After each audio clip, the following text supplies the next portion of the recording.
Que faut-il retenir du reste de l'actualité? Tour d'horizon de l'information vue par les différentes rédactions d'Euronews.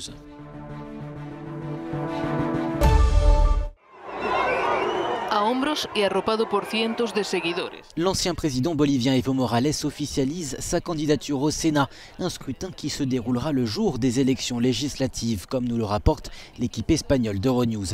L'ancien président s'était proclamé vainqueur du scrutin du 20 octobre, mais l'opposition avait crié à la fraude. Après plusieurs semaines de manifestations, il avait fini par démissionner avant de s'exiler en Argentine. Mais impossible pour lui de briguer un nouveau mandat. La présidente par intérim, Janine Áñez, a promulgué une loi qui interdit à toute personne ayant exercé 2 mandats de suite de se présenter à un 3e. Teile Österreichs, Deutschlands und der Schweiz kämpfen mit starken Regenfällen. L'équipe allemande revient de son côté sur ces fortes pluies qui s'abattent sur des parties de l'Autriche, de l'Allemagne et de la Suisse. Dans la ville de Cossen, dans la région du Tyrol en Autriche, les rues et les maisons ont été inondées. En Haute-Autriche, des milliers de foyers ont été privés d'électricité.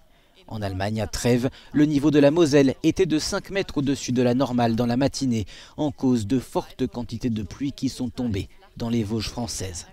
In Südwestdeutschland trat unter anderem die Mosel über die Ufer. In Trier lag der Pegelstand am Morgen 5 Meter über normal.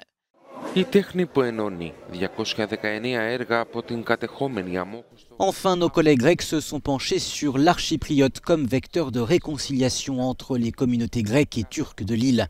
Une exposition se tient depuis lundi sur la ligne verte qui traverse Nicosie. 219 œuvres y sont exposées, toutes volées ou perdues il y a près de 50 ans, lors de l'invasion turque de 1974.